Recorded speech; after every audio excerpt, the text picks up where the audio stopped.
അശുദ്ധികളെല്ലാം നീങ്ങിടട്ടെ. വിശുദ്ധിയിൽ നാം എന്നും നിലനിൽക്കട്ടെ.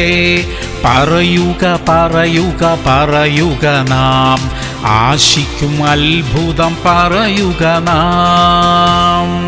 സങ്കീർത്തനങ്ങൾ 68:28. നിന്റെ ദൈവം നിനക്ക് ബലം കൽപ്പിച്ചിരിക്കുന്നു. ദൈവമേ, നീ ഞങ്ങൾക്ക് വേണ്ടി പ്രവർത്തിച്ചത് സ്ഥിരപ്പെടുത്തണമേ. പ്രിയമുള്ളവരെ, ഈ വചനത്തെ ഏറ്റെടുക്കുക. അതെ, നിന്റെ ദൈവം നിനക്ക് ബലം കൽപ്പിച്ചിരിക്കുന്നു. ദൈവം നമുക്കായി സൗഖ്യവും ആരോഗ്യവും കൽപ്പിച്ചിരിക്കുന്നു. ബലഹീനതകളെയും ക്ഷീണാവസ്ഥകളെയും ദൈവം നീക്കിയിരിക്കുന്നു. ബുദ്ധിയും സാമർഥ്യവും ദൈവം നമുക്കായി കൽപ്പിച്ചിരിക്കുന്നു. ആകയാൽ ഇന്നലെ വരെ സംഭവിച്ച പരാജയങ്ങളെ മറന്നുകൊണ്ട് ദൈവം തരുന്ന ഈ പുതിയ ബലത്തോടെ നമുക്ക് മുൻപോട്ട് പോകാം. പ്രാർത്ഥിക്കാം. സ്വർഗീയ പിതാവേ, ഞങ്ങളുടെ രോഗങ്ങളെ നീക്കുന്നതിനായി സ്തോത്രം. ബലഹീനതകളെ നീക്കുന്നതിനായി സ്തോത്രം. അവിടുന്ന് ഞങ്ങളിൽ പകരുന്ന ഈ പുതിയ ബലത്തിനായി നന്ദി അപ്പാ. യേശു ക്രിസ്തുവിന്റെ നാമത്തിൽ തന്നെ. ആമേൻ, ആമേൻ, ആമേൻ.